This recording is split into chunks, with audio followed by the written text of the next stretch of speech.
Seja muito bem-vindo, muito bem-vinda. Meu nome é Carlos Alberto Ercolim e sou o presidente da AC Brasil, Associação de Conselheiros do Brasil. A associação criou este espaço de conselheiros para conselheiros. Sim, pois todos os diretores e conselheiros da AC Brasil são executivos renomados, com posições em vários conselhos de empresas e associações de classe. E o nosso público é formado por conselheiros e empresas que buscam esses profissionais. Temos grupos de discussão e comitês que abarcam temas específicos ou setoriais.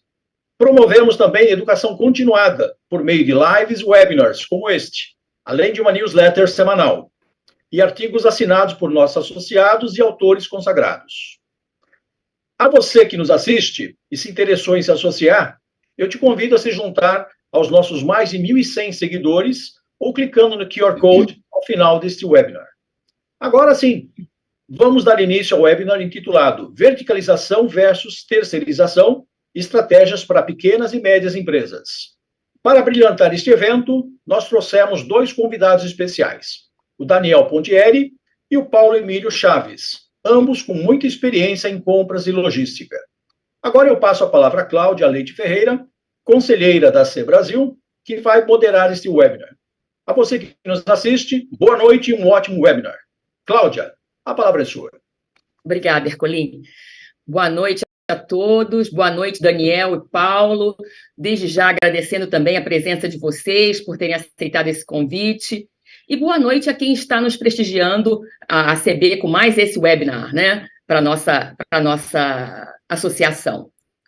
O tema de hoje vai ficar em verticalização versus terceirização, que é um tema que demanda muito conhecimento, demanda muita estratégia, ele permeia o âmbito dos conselhos, quer dizer, é uma situação que a gente precisa conversar, discutir, empreender, estabelecer processos para que a gente possa trabalhar nesses dois conceitos.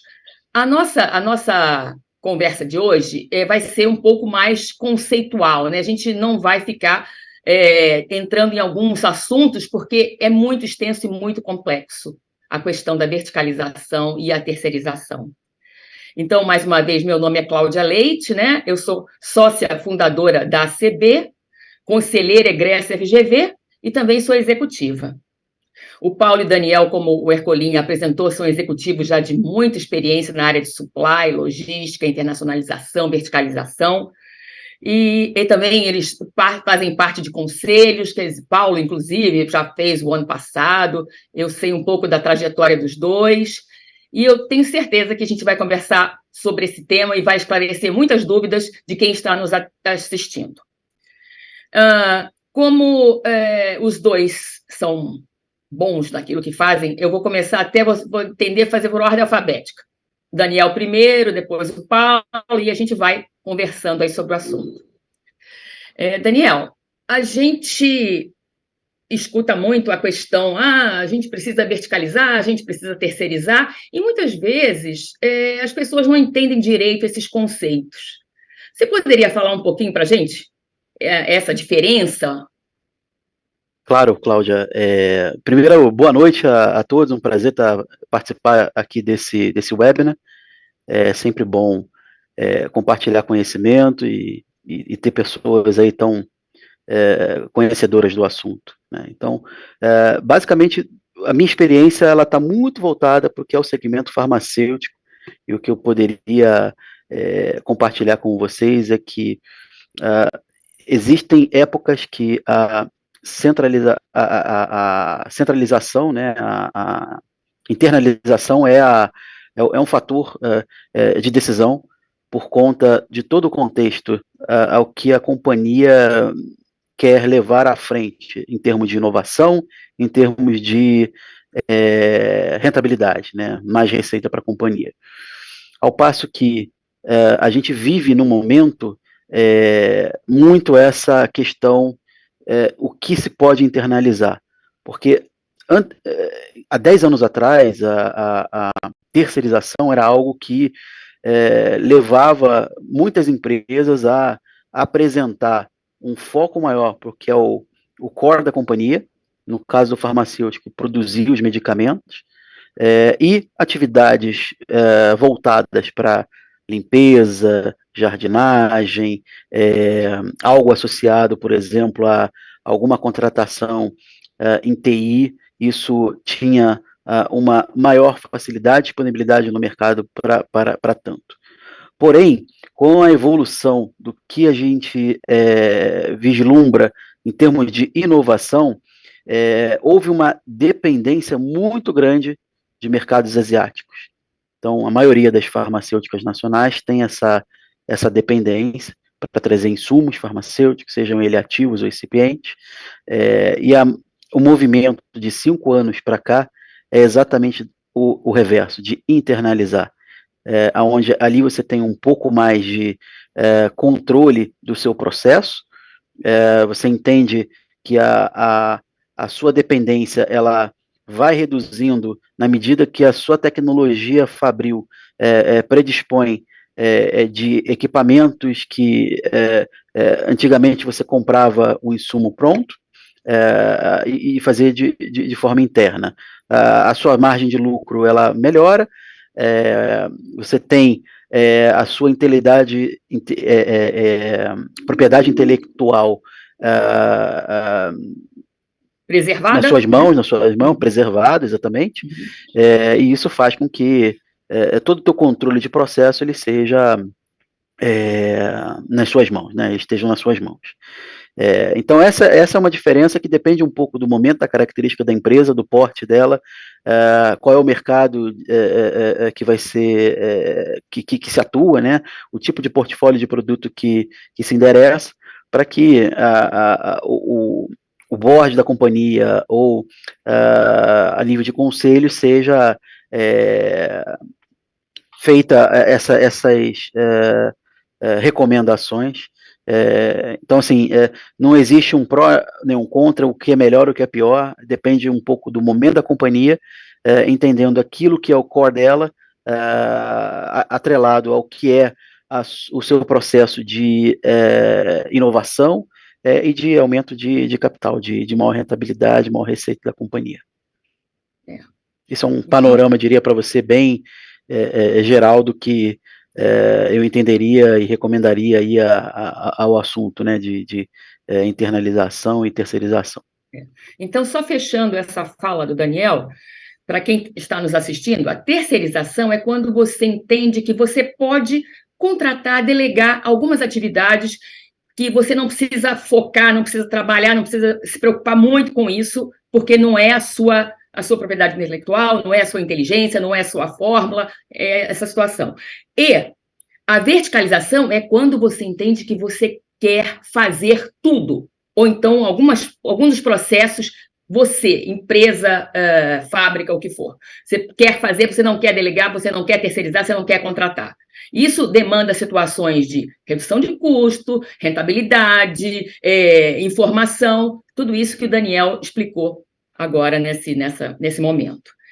Então, já fechando essa questão da terceirização versus a verticalização, e eu entendo que o Daniel falou um pouquinho, mas eu jogo a palavra agora para o Paulo. Ô, Paulo, então, quais são as condições? Vamos imaginar que nós estamos numa reunião de conselho, e quais são as condições que definem uma terceirização? Por que a gente busca uma terceirização? Boa noite, Cláudia. Obrigado pela oportunidade, parabenizar a ACB Brasil pelo tema, né? Um tema que muita gente tem dúvida e aqui poder, inclusive, aprender. Daniel aí é um grande profissional que só a primeira fala dele aí já dá para a gente uma grande oportunidade de aprendizado. Bom, quando a gente fala em terceirização, a gente está falando de uma empresa que busca um parceiro, busca um fornecedor para poder cumprir com aquilo que é o negócio dela, para que ela vai levar ao mercado. Então, é preciso que a empresa ela tenha a capacidade de controlar, de avaliar quem vai estar junto dela. Então, começa por aí. Eu costumo dizer que a terceirização ela passa quase que por um tripé. Não é só custo-benefício, é custo-benefício e estratégia. Então, o que a empresa quer? E quem vier para fazer esse tipo de terceirização tem que estar próximo daquilo que a empresa está tendo como estratégia, né? Então, acho que o principal foco para a empresa estar preparada para uma terceirização é a clareza de objetivo dela. Para que tipo de função, que tipo de trabalho que ela pretende terceirizar dentro desse processo, né? Então, identificar as funções adequadas. Outra coisa que essa empresa precisa ter para ter seu processo terceirizado é capacidade de gerenciamento desses terceiros. Então, é importante que essa empresa tenha os KPIs devidos, seja eles de qualidade, seja eles de prazo, de custo, de nível de produção, até mesmo velocidade, né, dessa produção que vai ser assumida por esse parceiro.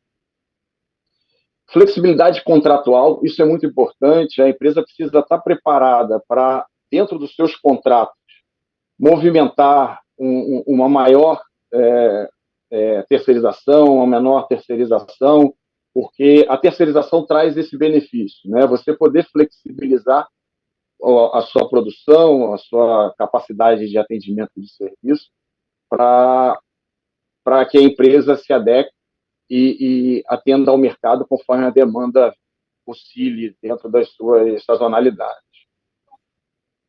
Como eu falei, é importante que tenha um recurso de gerenciamento interno dentro da companhia.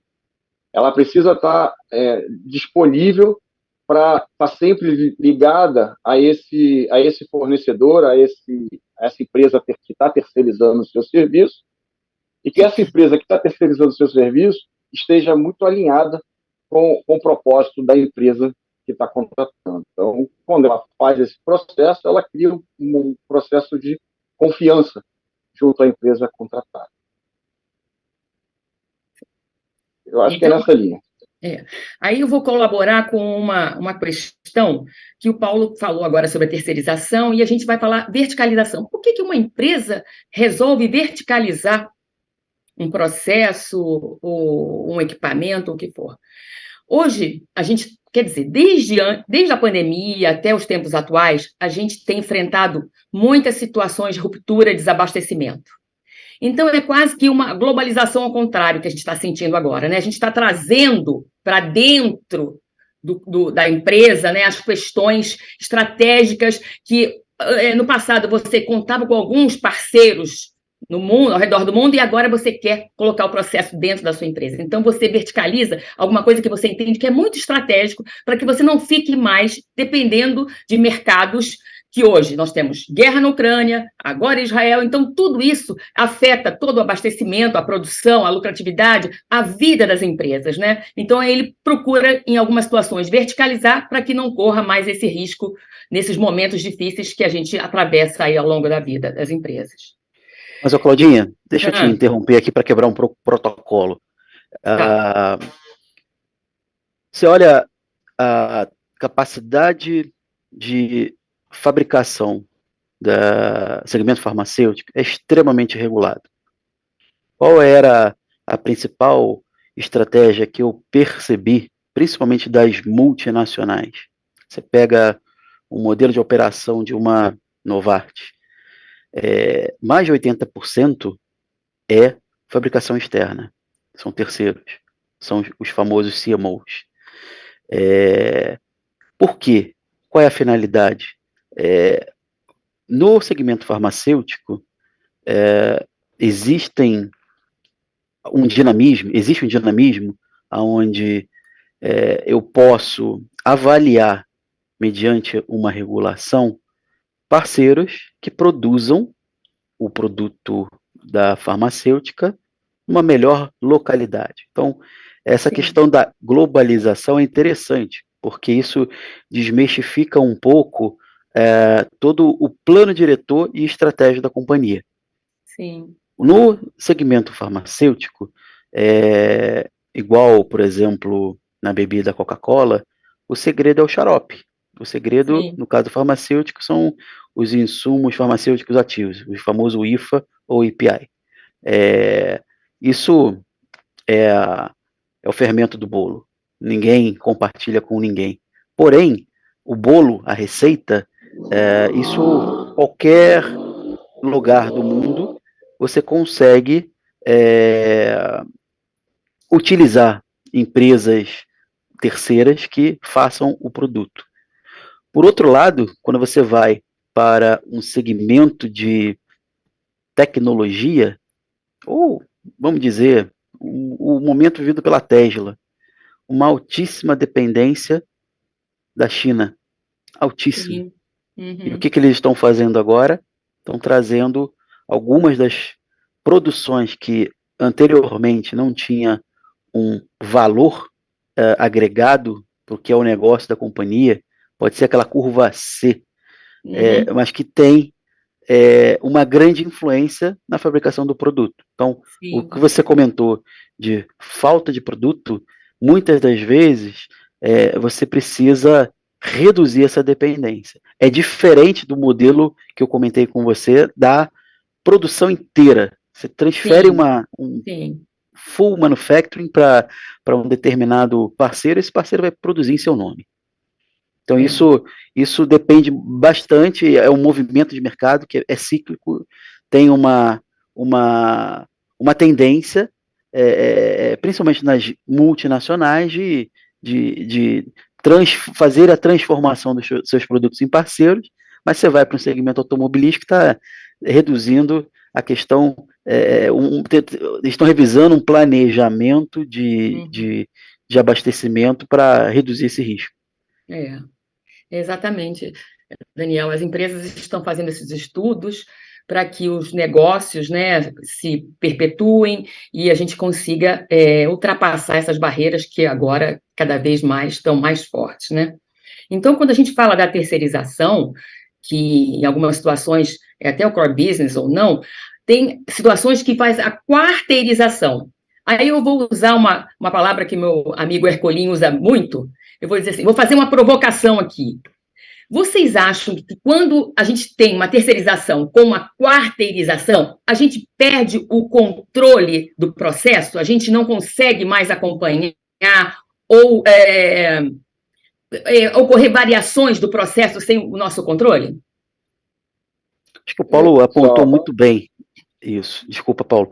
Se você tem um contrato bem feito, onde você consegue tracionar um nível de flexibilidade que não vai te dar nenhum tipo de impacto no teu final, se é terceirizado ou quarteirizado, não importa. Você tem um SLA que define isso.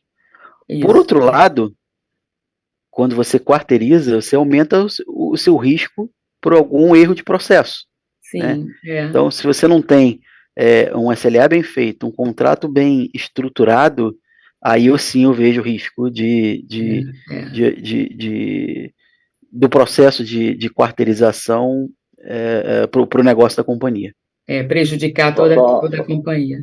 Eu queria completar, Daniel, com relação a essa questão da quarteirização, até porque a experiência que eu tenho com a questão da logística, de transporte, é algo até comum quando a gente fala de transporte de mercadoria, né? Porque muitas vezes a gente contrata o processo digamos, de inteligência, que é um operador logístico, mas esse operador logístico, propriamente dito, não tem ativos. Ele acaba por trazer ativos, e esses são tidos como agregados, como quarteirizados, mas estão sob uma gestão desse operador logístico. Aí a gente começa a entrar, Cláudia, inclusive na questão da governança dessas empresas. O quão alinhado isso está com o compliance dessa empresa, o quão alinhado isso está com a forma de verificação, a gestão da qualidade dessa empresa. Então, é importante que, não só em contratos, mas em processos, em governança, a empresa tenha as suas formas de fazer muito bem estruturadas. Então, tá sempre rodando o processo de PDCA para entender se a coisa está acontecendo, se precisa ter revisão, se os resultados estão aparecendo. Então, assim, Daniel falou bem também. Não é uma questão de ser quarteirizado, terceirizado ou até mesmo próprio, mas é como você tem a administração por completo desse processo. Eu adiciono... Quando a gente está falando de terceirizar ou verticalizar, ao invés de olhar só para o setor da indústria que está contratando, a gente também precisa olhar para as áreas, porque quando a gente vê uma última pesquisa da CNI, 80% das empresas brasileiras terceirizam alguma coisa do seu processo. E provavelmente, quando a gente fala, aí não vou ser exato, mas talvez eu tenha uma precisão alta, quando você fala da área de logística, de transporte, isso vai bater em 90% das áreas que são terceirizadas. Então, porque são processos que você não está, né, assim, numa farmacêutica, numa montadora, não está no seu core do negócio, e aí ela precisa ter um pouco dessa propriedade intelectual aí protegida, né? Mas você consegue fazer o processo de distribuição com uma empresa que, estando alinhada com a sua estratégia, pode ser muito bem terceirizada, não precisa ser verticalizada.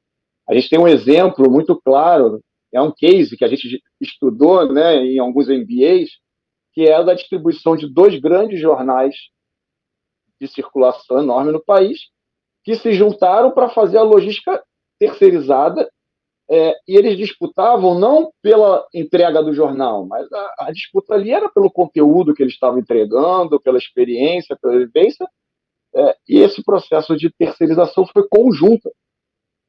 Eles fizeram um processo que, na estratégia da companhia, era estar lá na porta da banca de jornal no momento da compra. Então, de novo, passa muito pela estratégia que a companhia tem e aonde ela entende que é o negócio dela, onde ela é boa, né? Onde ela está pronta para entregar. E nesse caso, eram as notícias, os furos. Concordo plenamente com o que você está falando. Eu tenho aquela ideia do Smart Together, né? Então, eu já vivenciei, ano passado, processos de negociações que se compartilham. Pega o exemplo de Uber, pega o exemplo do Waze. O mundo hoje é extremamente conectado. Então, Paulo, o que você comenta é muito importante. Qual é o core da empresa, o que na realidade pode ou não pode ser, seja por uma questão de regulação, seja por uma definição estratégica da companhia, mas o que pode ser compartilhado, o mundo está seguindo por esse caminho, isso é uma tendência.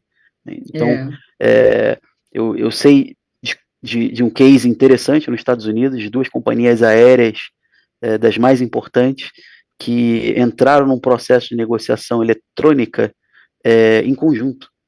Os benefícios foram para ambas as companhias, né, que conseguiram uma maior escalabilidade. Então, esse senso de coletividade que o Paulo comentou, da questão da distribuição de jornal aqui no Brasil, faz todo sentido. Né? Então, essa conexão ela precisa, de fato, ser mais sedimentada, e aí independe do tamanho da empresa, se é de pequeno, de médio ou de grande porte, para que essas pecinhas se juntem, se somem e se conectem ao mesmo objetivo. E no final das contas, a balança ela vai dizer se vai para um processo de horizontalização ou de verticalização, né? A ACB, né, para complementar, ela tem no portfólio da associação a questão das pequenas e médias empresas, das startups. Ela quer ajudar essas empresas a estruturar a governança corporativa para que possam estar também um pouco mais maduras para a questão da terceirização e verticalização, entender o que ela pode, o que ela não pode, o que ela vai conseguir proteger e o que ela não quer proteger, aquilo que ela tem ganhos, aquilo que ela tem capilaridade. Então, tudo isso é bastante importante nessas questões que a gente está conversando. E aí, eu faço uma pergunta para os dois, tá? Porque eu vivi isso também. Se a gente terceiriza aqui dentro do país, tá? Dentro do Brasil, aí a gente entende que a gente tem um prestador de serviço fora do país, eu vou terceirizar fora. Vocês entendem que essa questão ir para fora traz uma redução de custos, melhora a margem, melhora a qualidade? Como é que vocês veem essa questão? Então, Cláudio, de novo, acho que não sei, a resposta depende muito do processo, né? Quando você fala em ir para fora, aí você já começa a entrar em questões até tributárias, né? Quais os custos que você vai ter para mandar a sua matéria-prima, para receber de volta a sua matéria-prima, ou você compra a matéria-prima lá naquele país para poder trazer de lá. existem algumas processos que facilitam isso, que é o back-to-back, né, que a gente consegue trabalhar algumas reduções tributárias e tal, mas entender qual é o tipo de mão de obra que você tem nesse país que a gente está conversando, se a legislação desse país que a gente está pretendendo levar a operação é compatível com a nossa legislação, tem os valores da nossa legislação, das nossas formas de trabalhar dentro do país. É lógico que, quando você fala em poder fazer esse processo para postergar um pouco mais sua produção, para estar mais próximo de um outro centro de distribuição, um outro centro de comercialização do seu produto ou do seu próprio serviço, isso deve facilitar logisticamente o processo. Né? Mas definir se fazer essa operação fora ou dentro, acho que passa por uma análise um pouco mais profunda ainda do que apenas a estratégia de terceirizar a nossa operação. São muitos os fatores que vão definir essa questão, porque você tem prazos, você tem qualidade, você tem tributos, você tem transporte, você tem muita coisa que vai fazer com que você defina o que você pode fazer dentro do país, terceirizado, o que você pode fazer fora do país, terceirizado também. Mas é muito... pelo que o Daniel falou, né? Até a legislação de propriedade intelectual muda de um país para o outro. Que tipo de informação você precisa passar, até para as questões das barreiras de importação. Você tem exigências que são necessárias nos detalhes do produto que você vai fazer, do produto que você está entregando, que você está levando, que você está trazendo. Então, quando você fala aí até mesmo de produção de um produto maior, de um computador, de um automóvel, você precisa, muitas vezes, dar detalhe dos componentes que estão dentro desse produto que está sendo movimentado. Né? Ele não é caracterizado por um item que é o produto final. Sim. Aí, nessa situação, a gente, olhando para dentro do país, tá? E para as pequenas e médias empresas, quais são os setores que vocês vislumbram que demandam mais verticalização? Quais são os segmentos? Aqueles que a gente entende que a verticalização faz parte da governança, vamos dizer assim. O Daniel tem propriedade para falar um pouco mais nesse sentido. Exatamente. Eu diria que os principais prestadores de serviços hoje estão voltados para o que é a parte administrativa em geral, assim, tipo de facilities, né? Essa área de limpeza, jardinagem, isso tem segurança. Segurança. Essas empresas, ela tem aí uma boa porção terceirizada. Né? Então, você pega grandes empresas aí, poucas têm funcionário próprio fazendo esse tipo de serviço. A outra que eu vejo é de alimentação. Então, tem algumas empresas que não têm alimentação própria, aí você tem as grandes empresas de refeição. Catering, mas, né? Exatamente, mas essas empresas de refeição, ela tem os seus prestadores de serviços e tem o seu nível de internalização e verticalização também. Então, é um segmento que tem uma grande importância. E, por fim, o Paulo já havia comentado, eu vejo toda a parte de transporte. Hoje, a gente não tem os agregados, hoje, ele tem um papel importante, embora a nossa legislação esteja aí em processo de mudança na regulação, que vai trazer impacto para o consumidor final, porque tem umas regras novas de hora de trabalho, né, de jornada de trabalho. Isso vai impactar uma maior quantidade de motoristas, né, de agregados dentro dessas grandes empresas logísticas. Assim que me vem à cabeça... Complementando, Daniel, só me permite aí eu olhar no lado, talvez pelo lado quem demanda a verticalização, né? Que eu acho que foi também uma parte da sua pergunta, né? Assim, eu enxergo, como a gente falou, aquelas empresas que têm que ter o controle sobre a propriedade, sobre o seu produto. Então, a gente está falando alguns exemplos que é a petróleo e gás, né? As distribuidoras de combustível, elas normalmente têm o seu processo verticalizado, desde a exploração até a passando pelo refino aí, e a distribuição para a rede de varejo. Outro exemplo é indústrias químicas, que precisam ter controle sobre a qualidade e a segurança da produção dos seus produtos. Então, elas têm um pouco mais de necessidade, de demanda aí da verticalização. Daniel comentou de duas grandes indústrias, automobilística, né, eu e tenho até um exemplo aqui.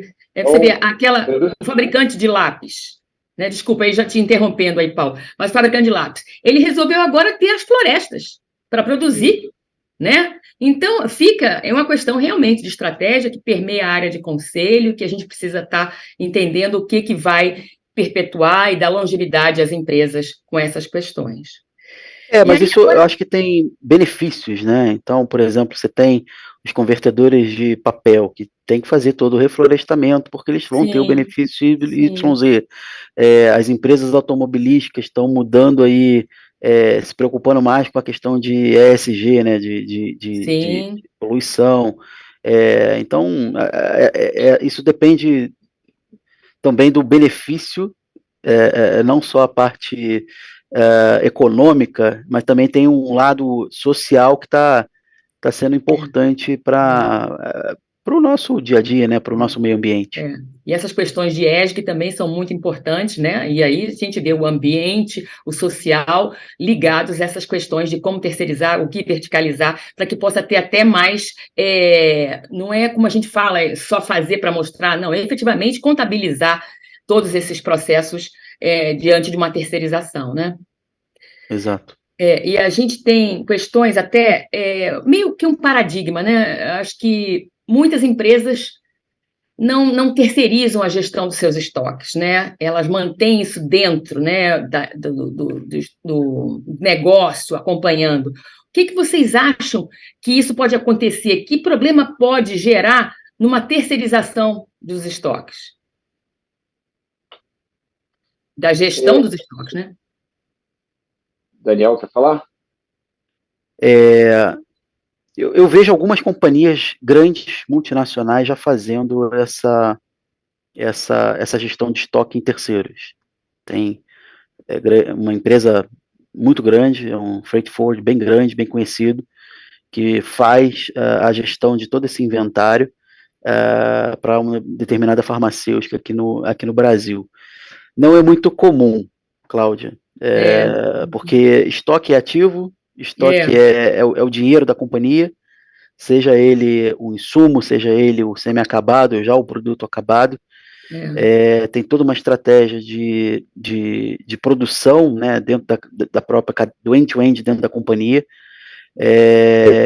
que ali você vê toda a estratégia da empresa, toda a política de go-to-market, né? Então, é sensível, mas eu já percebo algumas empresas já fazendo esse tipo de terceirização, mas não vejo ainda como algo comum, algo que é rotineiro, por exemplo, você contratar um body shop para TI de consultor, ou uma empresa de segurança, de jardinagem, e por aí vai, né? Não é comum ainda, a gente ainda não tem, acredito eu, no Brasil, um nível de maturidade que esses processos estejam com uma governança muito bem feita, muito bem estruturada, e que enderece aí de fato a operação, né? Tornar mais ágil, mais rápido e menos custoso. A gente a gestão Fala, Paulo, pode Desculpa, falar. Cláudio. Só, Pode não, seguir. só para complementar, eu entendo nesse sentido, eu concordo com o Daniel, a única ressalva que eu faço é que nem sempre digamos, a verticalização e terceirização são algo excludente. O que eu quero dizer com isso? Muitas vezes você pode verticalizar o seu processo, ter o controle sobre ele, porém a mão de obra desse processo, ela é terceirizada, ela é contratada. E aí eu entendo que ela encaixa no processo de gestão de estoque. Que aí a gente está falando da gestão de estoque em dois processos. Um no planejamento e controle desse estoque, e aí é o que o Daniel estava falando, que tem toda a estratégia de volume de vendas, né, de acompanhamento, de faturamento, inclusive a gestão das suas notas fiscais, dos seus faturamentos, do seu volume de faturamento. Porém, o processo de manuseio, o processo operacional, esse pode estar sob uma mão de obra terceirizada. Então, sim, talvez seja algo híbrido dentro desse processo. Sim, tá? Sim. E aí eu falo até por experiência própria. Há empresas que nós temos, né, as empresas que eu passei, toda a gestão, inclusive através de inventários periódicos, cíclicos, quase que diários, inventários gerais, 2 a 3 vezes por ano, para poder fazer o controle desse estoque sob a gestão própria da empresa. Já a operação em si, de movimentação, armazenagem, ela mesmo, passa pela mão de obra terceirizada. Então, eu vejo dessa forma. E dá para fazer, mas, de novo, tem que estar sob uma gestão muito correta e precisa. Aqui no Brasil, né, a gente tem muitas empresas de governança familiar, muitas, né? Eu estava lendo, inclusive, um percentual bastante elevado, e a gente vê, nesse caso, a questão que você falou agora, da preocupação, porque, como o Daniel falou, o estoque é um ativo, né, que você fica ali e você precisa, custo de oportunidade, você precisa estar ali olhando todos os dias e buscando outras situações para poder trabalhar até o caixa da empresa, né?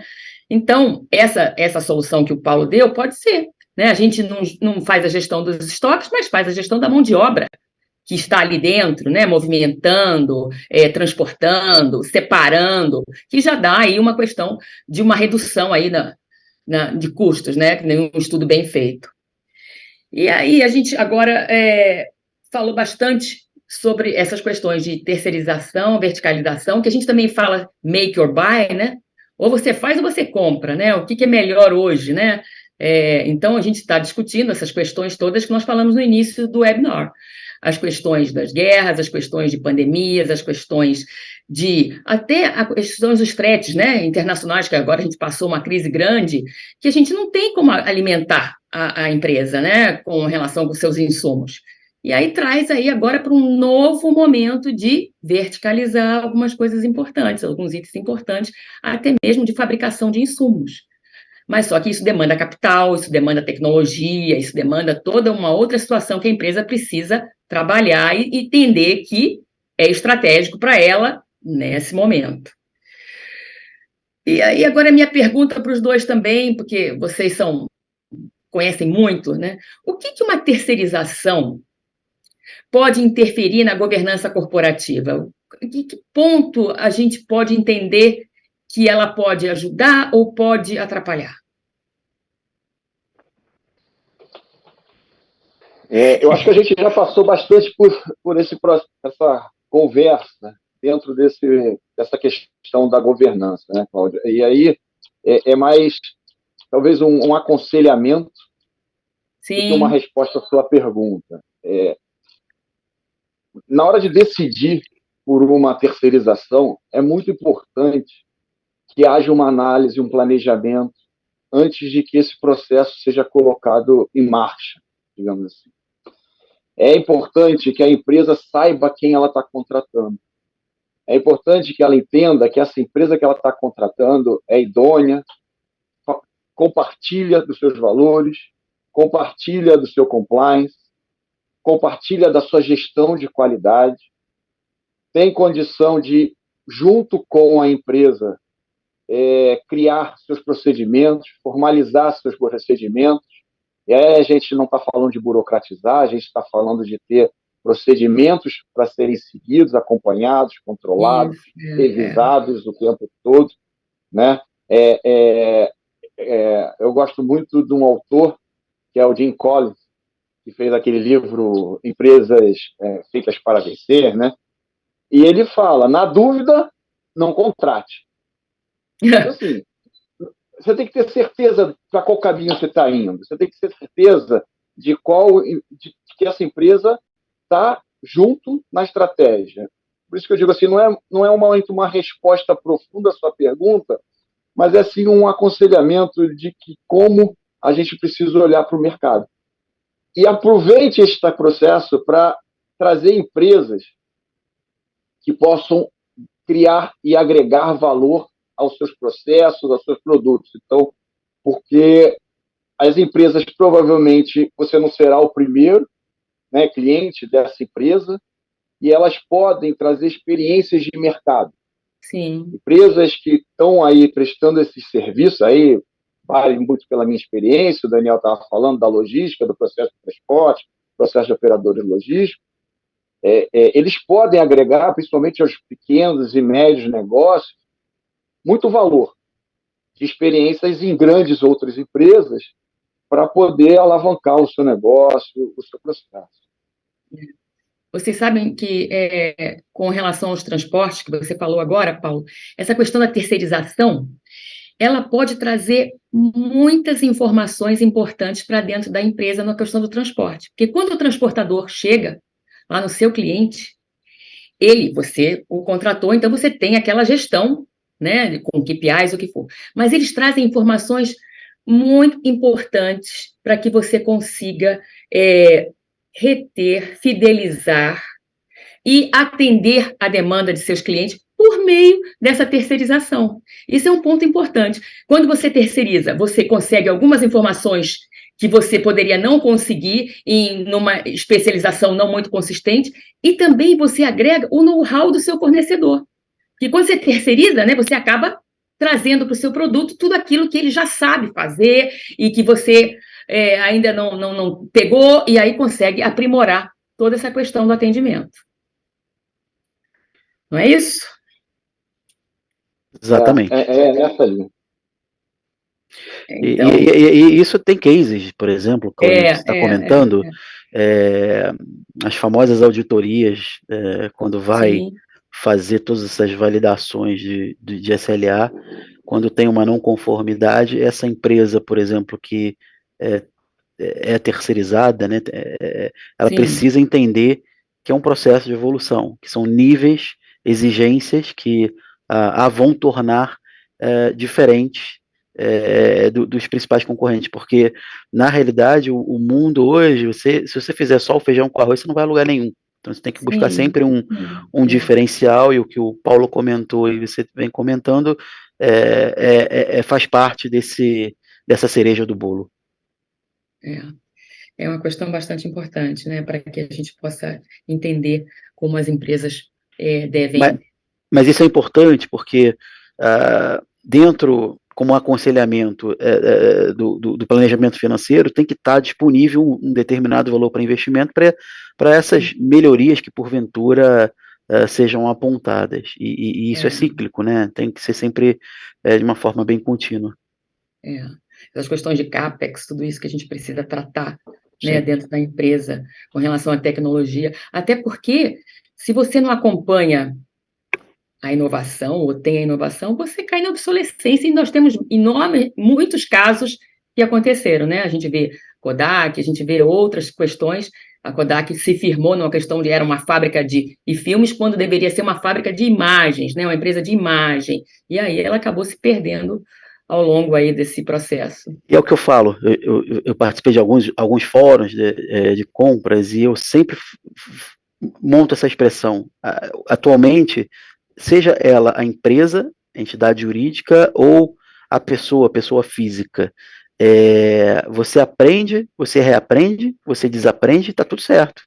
É um processo contínuo de adaptação desse ambiente, esse ecossistema que vem sendo criado, e o que você demorava, por exemplo, a implementar um sistema de 2, 3 anos, você faz em menos de um ano atualmente. Então, as coisas estão...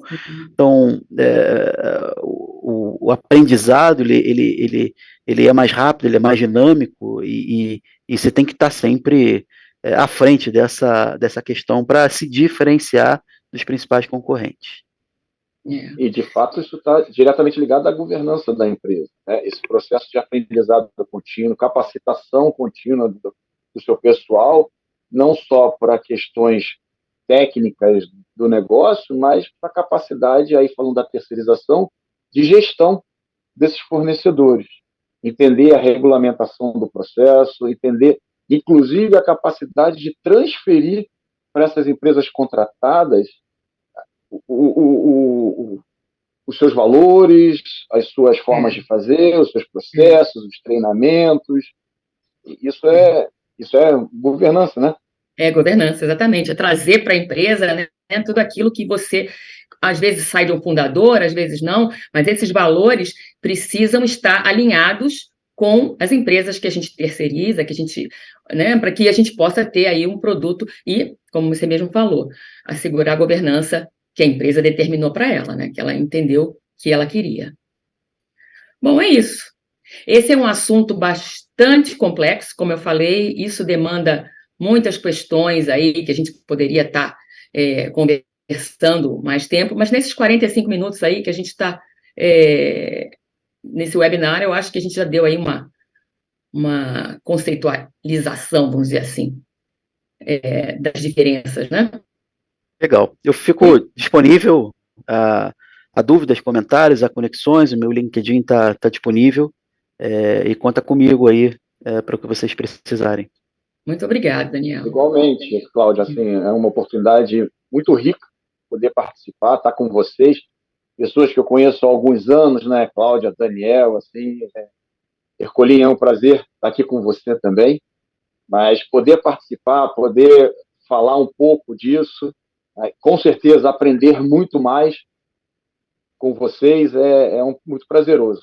Fico à disposição para qualquer contato e desejo muita sorte aí para a AC Brasil, que seja de total sucesso. São pessoas muito boas que estão envolvidas nesse processo. Até complementando, né? A ACB, ela nasceu em 2020. E nós somos, assim, 14 aproximadamente, mas já temos mais associados, de sócios fundadores. E ela está aí no mercado para justamente ajudar as empresas nessa questão de governança, de estratégia, de estabelecimento de compliance, controles. E eu fico convidando aqui quem está nos prestigiando com mais esse webinar para que se associem, para que acompanhem nossa newsletter, para que participem dos nossos webinars, que a gente tem muita coisa para oferecer e é o que a gente quer fazer. A gente quer ajudar esse país a crescer, a gente quer ajudar os profissionais para ficarem mais qualificados e esse é o ponto por que nasceu a ACB. Tá? A ACB nasceu dessa vontade nossa de fazer com que acho que a gente consiga, acho que as empresas não caiam na primeira, segunda, terceira geração morre. Não, a gente não quer mais isso, a gente não quer essas questões, né, de empresas desaparecidas. A gente quer ajudar para que elas se mantenham aí no mercado competitivas, com margens, com inovação e com estabelecimento da governança que vai atrelar tudo isso.